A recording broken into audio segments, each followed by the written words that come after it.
Hi, everybody. Welcome back to the Boss Hole Chronicles. This is Sarah Best, your host, flying solo again today. And this is week 3, part 3 of our special 4-part series for Mental Health Awareness Month. Our guest today is pretty fantastic. She also happens to be my second cousin once removed, I'm happy to report. Let me tell you a little bit about Tara Giuliano. Tara is the Chief Marketing Officer at Nuveen, which is a Fortune 20 financial services giant company.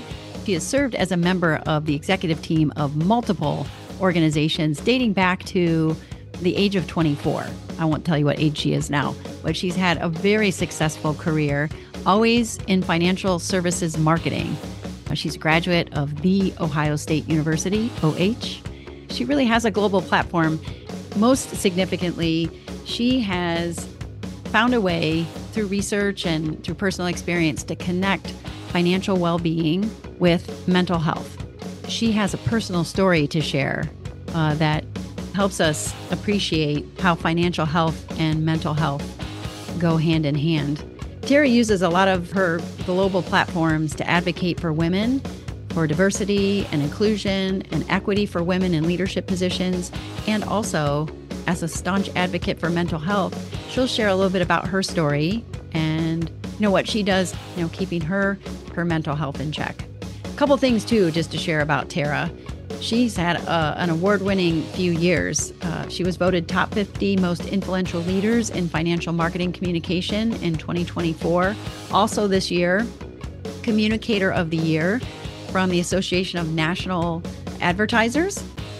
In 2023, she was CMO of the Year as voted by Wealth Management. She also recently attended the White House Correspondents' Dinner. She will talk a little bit about that and the dress she wore.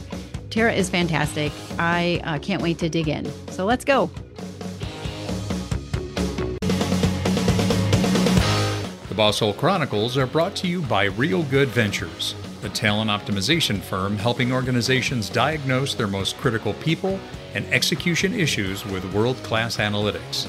Make sure to check out all the resources in the show notes and be sure to follow us and share your feedback. Enjoy today's episode. Tara Giuliano, so good to have you with us today on the podcast. Welcome. Thank you. Thank you for having me. So Tara, I have to ask, by the age of 24, you were already the director of a Fortune 100 company. You were engaged to be married. You had a 6-figure income. You wrote a book. The book is called The Little Helpful Guide to Have Everything You Want by Your 30th Birthday. And there's some pretty powerful messages in there. Is that book still available? Well, it is not still available, okay. But it was a really fun thing to do when I was, much younger. Right. It came about because I moved up so quickly in my career at a young age. A lot of younger women started asking me to be their mentor. Yes. And mentoring has been such a crucial part to, I guess I should say, you know this, but my father did not finish high school. None of my immediate family went to college. No one in my immediate family worked in corporate America. And so I did not have people in my neighborhood or people in my family that could serve as mentors in my career. And so I've really had to rely on structured mentor programs in companies. Even in my business school as an undergraduate student, just finding older students that were really successful and asking them for their advice and their help. And so it's a pattern I continued to repeat throughout my career, and I still do. But I felt at a very young age that I should give back to others because it was so important to me. And I kept finding myself sort of giving the same rules to live by over and over again. And one of my mentees said, you should write this down. This should become a little tip book.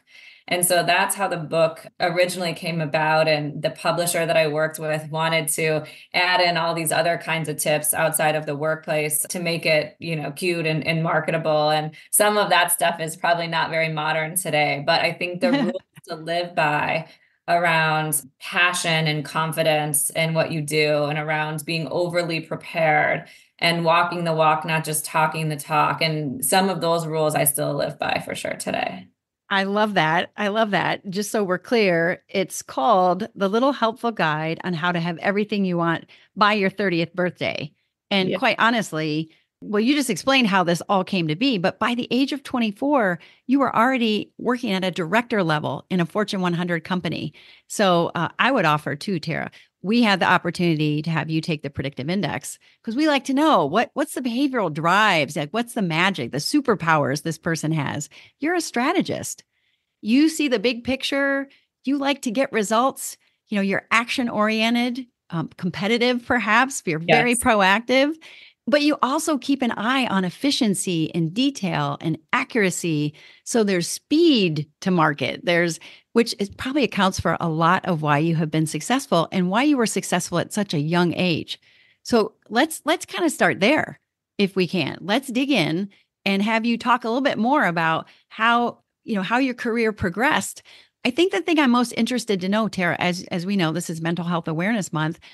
That's a lot for a young woman to take on. I've listened to a lot of your podcasts you've done on other episodes. You had a way in which you did this, where you embraced challenge. You weren't afraid to say no. You weren't scared to let go of something you were comfortable with. Maybe just let's dig in there. Sure. So, like I mentioned before, I constantly tried to find people that I could emulate their success, because again, I didn't have that in my community growing up.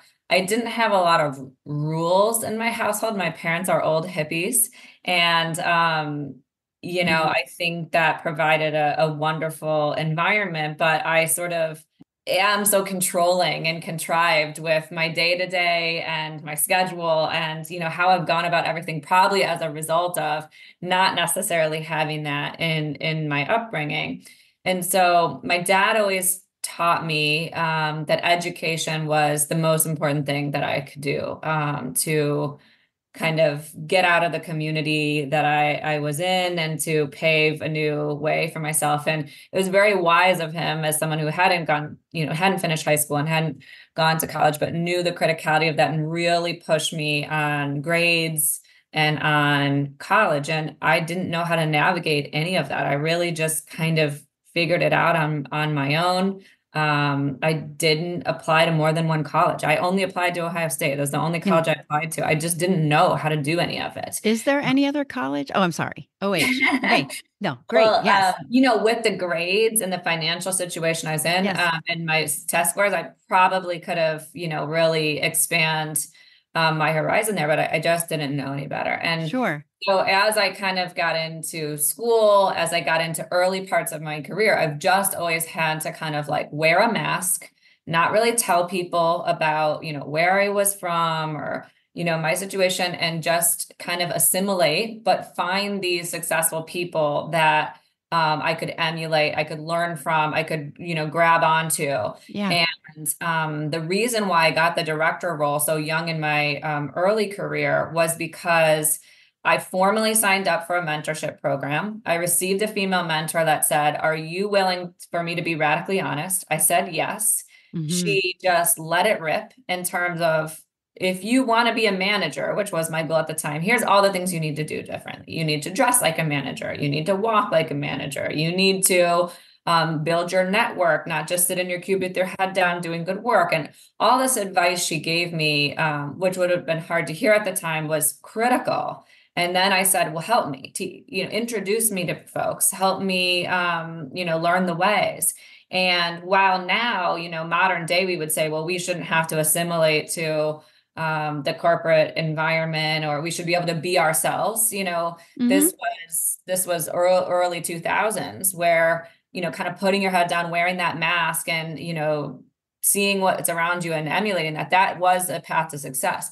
And so she started introducing me to other senior female leaders who then I, absorbed everything that they had to say to me and put my hand up for roles that might be open and started volunteering for things outside of my actual day work to show Mm-hmm. that I had all different kinds of skills and that I had managerial skills. And eventually, as roles opened up, these other senior women thought of me and arguably placed me into some of these roles, even without having an interview, because I had done the hard work to kind of build my network and raise my hand and do all the things that I learned from others. And so I've always had this innate curiosity, which has helped me both learn business, learn the business, but also be willing to learn from others. And so a very senior woman at my first company I ever worked for pulled me up a few rungs of the ladder, which even the company said, we can't do that. And she said, too bad. I want her in this role.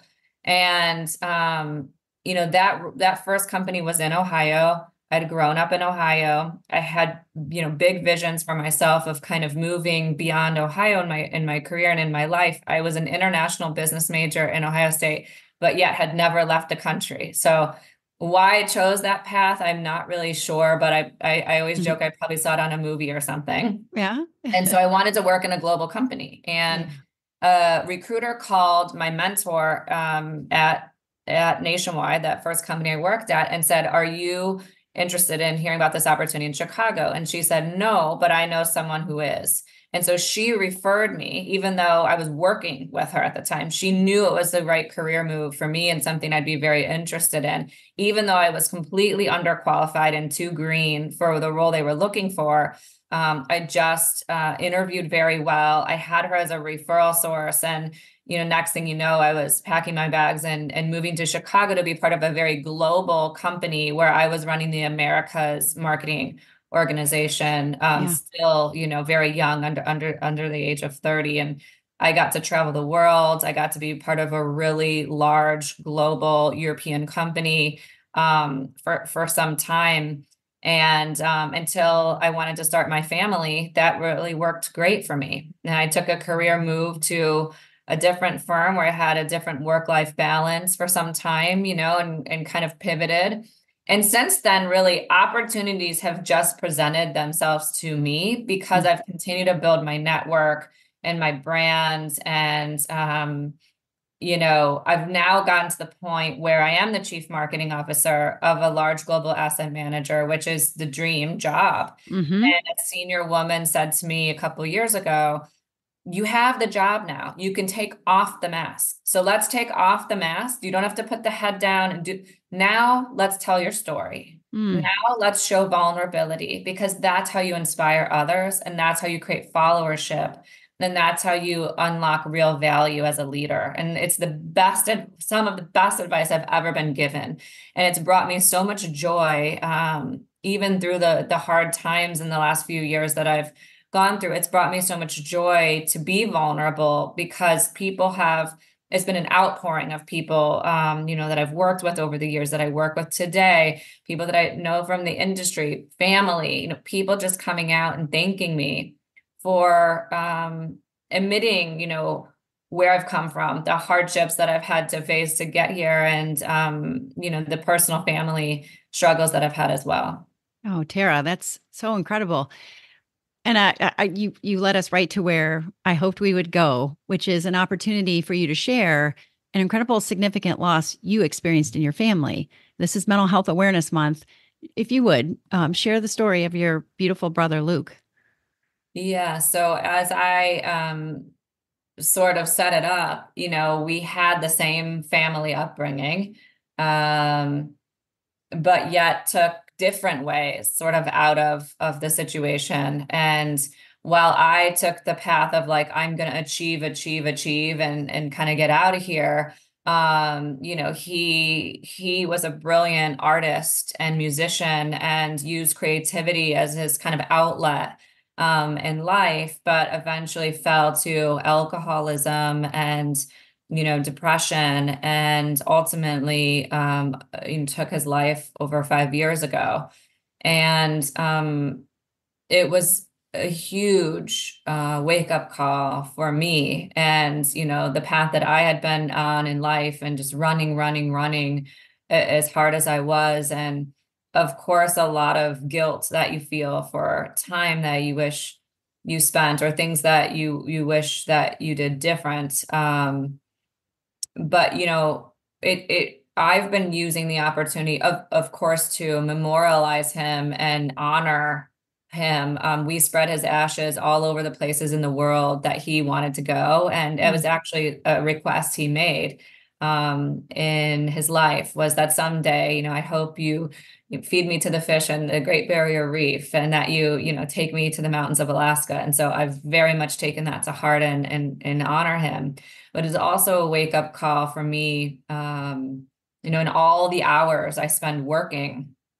And, I work in the financial services industry, and, I am a chief marketing officer, but what does that really mean? What am I really doing?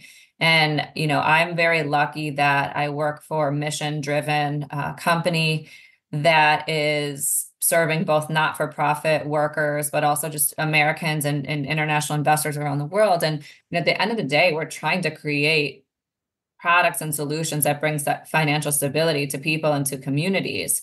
And that has, as our research has proven, innate linkage with mental health. And my brother, he had taken out tens of thousands of dollars in debt. And the last phone call he made before he took his life was to the collections agency. Oh. That is how much that weighed on him. And, I made this connection. It's like, I'm here every day, I'm working, and yet I need to bring more awareness to the fact that these two things are linked, because whether it's mental health issues that lead to financial instability, or financial instability, which leads to mental health issues, either way, we know that those two things are very much linked. And also, by the way, physical health is linked to those things. And so now I have this platform where I can partner with all of my other financial services companies in the world, and the CMOs that I'm a part of many networks with, to kind of tell this story, as well as to our large financial services clients and partners. And so I've been a little bit on a mission, and certainly Mental Health Month is really important to me to continue to tell this story to the world. Oh, I just saw this morning a video that you posted on LinkedIn, just like maybe yesterday or a very short time ago. We'll make sure, Tara, that we link to that in the show notes so that people, it's a short video, but it's powerful, and it highlights, the platform that you're speaking about. That's a nice segue into, this has been an award-winning couple of years for you. You have been recognized as a Communicator of the Year by I think it's the Association of, it's ANA. What do we call that? National Advertisers, yes. Yeah, Association of National Advertisers. You were Chief Marketing Officer of the Year. And I think even in 2023, there were other awards.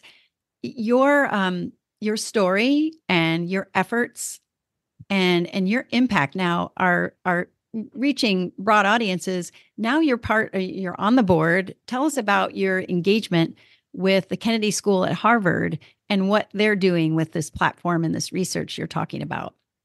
I am part of the Women's Leadership Board at the Kennedy School at Harvard, and they have a program specifically around, women and policy and gender equality. And my parent company, TIAA, has a proprietary institute where we conduct research on, actually the TIAA Institute is who, under my executive sponsorship, created the study to actually show the innate linkage between mental health and financial wellness. But the TIAA Institute also conducts research on longevity, on all kinds of topics, because they all end up relating back to retirement and relating to investing. And so they have a partnership with Harvard, where Harvard researchers are helping us with our proprietary research. And they asked that I be the sort of, if I would like to be one of the female leaders representing the company on the board. So I got to spend all day yesterday with 2 ex-prime ministers, some of the world's leading females in Africa and other developing nations on programs to really bring more gender equality to life. So really, really special. And I'm looking forward to doing more there. I also had the privilege of speaking at the World Economic Forum in Davos earlier this year on gender equality as well, with the female quotient. And that was specifically why women are uniquely suited to lead in corporate settings. And, I really had to do a ton of research to think through why women, and, I spent a lot of time thinking about, the investment management industry specifically where I am, why women are important assets on executive teams. And there's a ton of research out there that show that, corporations that have women on executive teams produce higher profits and have higher engagement with employees. And so, I talked about a lot of that, but also just from a brain functioning perspective, we make decisions differently. And we think through all aspects of a problem before making a decision. And, the male brain really fires in that one particular area where that decision is being made. And I think we need both, right? One is Yes. perhaps more effective and one is more efficient, right? And so the culmination of those two things is the power of teaming, I think, between male and female. So definitely, in addition to mental health being a huge platform for me, another big platform for me is advocating for women leaders, particularly within a very male dominated, sector that I work in. I love the sound of that. It's music to my ears. I'm going to ask you, Tara, there's been incredible experiences, incredible growth, the status that you've achieved. It's powerful. And it's not lost on me that you're using the status, to achieve the advocacy and to be that person that you want to be. Can you tell us about what are some of the challenges you personally have dealt with? Have you ever experienced depression, or when has it been hard for you? And then I know I've certainly read up on what you do, like in the morning, your morning routine. What are the things you do to combat the stress, the being worn down? Tell us about that. I think I've been on an airplane almost every week since January 1st. Mm. I work long hours. I'm a mom, I'm a wife, I'm a family member, I'm on a lot of boards. So it's a question I get a lot. It's like, how can you do all of this? And for me, the gut check and losing my brother has been to really make sure that I have my own mental health in check. And as my daughter, we run on the anxious side. So I have always had more of the anxiety side of the equation Hmm. than depression. And so the best ways that I can manage my anxiety is my morning routine. And so I always recommend the 5 a.m. club or Yes. Miracle Morning. Several different books out there that are of the same ilk, but the only real time I have to myself to be in quiet is very early in the morning. And so I have this sort of power hour, as I call it, where I get in sweaty exercise, I meditate, I journal, I try to read something inspirational or something that can help me learn.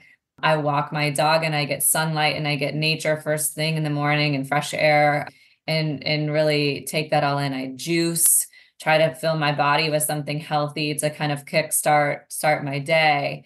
And that hour makes all the world of difference because I can very much notice the days that I don't do it. So for me, that's important. The other thing is I live in a city, I work in cities. And so I also have a lake home that I've recently purchased, and, going there and just being in quiet and being in nature and hiking and reading and being with my family is also, I feel like I crave it. My mental health craves that. And I really get in tune with, all that's around me. And I feel that some weird way, my brother's legacy is the reason I purchased this home, Hmm. because it would have just been his happy place, and I call it my happy place because he was just such one with nature. And we have a Right. creek and we have bald eagles that live on our property. And it's just a really special way to kind of unwind and think, and Hmm. relax. Well, and I love the fact that he's who you think about when you're there. His happy Yes. place is your happy place. That's amazing. I Um, think the other thing is just, as a manager, hmm. I am more than open and encouraging of people openly talking about mental health. And I think that's also rare. We recently have offered to our entire company, all managers, all leaders, to take mental health training. So we have mental health first aid available to all employees at no Mm, cost to them across TIA and Nuveen. So TIA is our parent company. yeah. We've really done a rallying cry to leaders and managers to ask them to take that training so they can understand signs with their employee base of people that may be struggling, and also learn what to say or what to ask or what not to say or what not to ask, right? As a non-professional, Right. as it relates to mental health. And so I think we have a duty in the private sector as leaders and managers to be open about this. That's been one of the biggest things that I've seen as I've started to tell my story in a very open way is people have reached out and say, wow, I haven't seen a lot of senior executives just be willing to so openly talk about this. And that's what they used to say about cancer, right? If we go back decades, it was the C word. People Yes. wouldn't openly talk about it. So we couldn't openly prevent it. Now we all talk about ways to prevent cancer on a daily basis, right? Cancer prevention, whether it's what we eat, whether it's what we do, it's a very open dialogue. Right. The first way to prevent suicide is to openly talk about suicide. And it unfortunately, the societal norm is not to do that. And that's Right. another big thing that I think we need to change if we really want to prevent it. Yeah, and I would have to say, Tara, as a family member, a cousin of yours, I really marveled and continue to marvel at how your family has openly shared about Luke. You've invited us into the story of his Yeah. life. You've allowed us to help you celebrate his life in a variety of ways, but you're fierce advocates for the dialogue. And you've invited us to be part of walks and other, good awareness raising events for in the spirit of let's bring it out of the darkness and into the light. Yes. Pretty powerful. So it's been an award-winning couple of years. You are jet setting all over the world. It's some really amazing and unique experiences, which I can tell you don't take for granted. You're seeing each of these as an addition to your platform, but you're joining with people. You're expanding your network. You recently were invited to and attended the White House Correspondents' Dinner. I think it'd be fun for our listeners to just understand and know a little bit about that experience for you. By the way, the dress you wore was stunning. You and your husband looked amazing. What was that experience like? Yeah, so I feel really privileged to be able to be a guest of CNBC, given all the work that we do with them, to be able to have that invitation. But you're right. The first question was, oh gosh, what do I wear? So that was an interesting, there's a lot of protocol around that. You must wear a full length gown unless you're a celebrity. A lot of people tend to wear red, white, and blue as a nod to the president. So Mm-hmm. I figured that part out. But, my husband and I described it as it's like you're at a high school prom, but you didn't go to the high school. So a lot of people know each other, obviously, and in those media circuits. And of course, we had, governors and senators and the president and the vice president, of course, in attendance as well. But yes, I mean, just to be in the room and to be part of it and to have a lot of laughs with both Colin Jost and the president. I sat at a table with several other really powerful CMOs and heads of marketing from important companies like Google and TikTok. And so that was also an amazing experience. So yeah, just a little bit of a pinch me moment, definitely a bucket list item. Oh, we get to live a little bit, through you on that. Thank you. I love hearing about that. What can we anticipate next, for you? What's coming down the pike for you? What's up Well, next? one Yeah. of the things I'm really trying to do is to think through the next generation. So the demography of this country is changing rapidly, right? Mm-hmm. 80% of new labor force is Hispanic. My industry in particular is one that, has largely sort of ignored the Hispanic demographic when we think about investing in our products and our retirement solutions. So it's something that's high on our mind of understanding the needs and the desires of this new demographic and new population and how we need to change as an industry accordingly. I think also just if you look at, age, We know that the Gen Z and Alpha, they are going to want something very different from a financial services company than our traditional models, Right. which are, largely an older, financial advisor, many times male, Mm-hmm. providing you with advice. They are, doing things instantaneously on their phone. And so what does that mean for the future of, financial advice and how that's provided and how we help people make really smart decisions and make sure that they have what they need for retirement? I think that's also going to look very different, let alone some of these big world issues like climate change and things related to nature and things related to community resilience, and mental health fits right alongside all of that. I think big companies like mine have a role to play in thinking through, as the world shifts and as the demography shifts. We need to shift, and we need to be there to help people because, as we said, from the start, financial stability is sort of at the heart of all of it. Yeah. Oh, it sure is.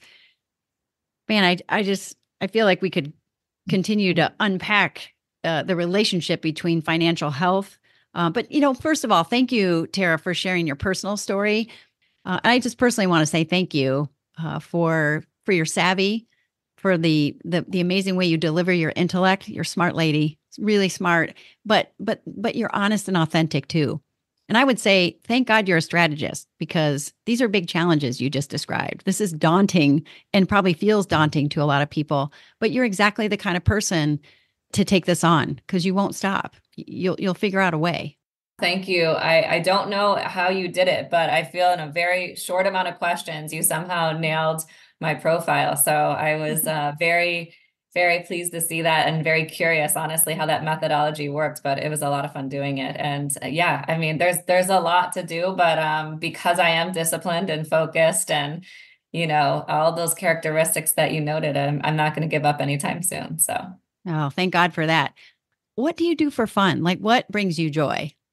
I am a voracious reader. And Ah, I think, one of my babysitters, as I joke, when I was young, was the library. I just loved, piles of books. We would be on vacation somewhere, or camping or something, and my parents would be trying to get me to do the activity, and I just wanted to keep reading. And I hmm. don't feel like that's stopped. So, I'm constantly having my nose in a good book on planes and on trains and everything else that I'm doing. I love to do yoga. I love to travel. Mm-hmm. Those would be some of them. Yeah, you do travel a lot with your family. I see Yeah. on Facebook. Yeah. It's great to see the places you go, and the way you always envelop your daughter in everything that you're doing. That's pretty We're powerful. definitely adventurous. So when we go somewhere, we're not just sitting on the beach. We're go, go, go, explore, learn, develop. Tara, thank you so much once again for Thank you joining for us. having me. Yeah, we wish you the best, and I'm going to be watching. There's going to be more to tell in your story. I'm 100% certain of that. Thank you so much. So we'll see you next time on the Boss Hole Chronicles. Thanks, everybody. We'd like to thank our guest today on the Boss Hole Chronicles. And if you have a Boss Hole Chronicles story of your own, please email us at mystory@thebossholechronicles.com. Once again, mystory@thebossholechronicles.com. We'll see you again soon.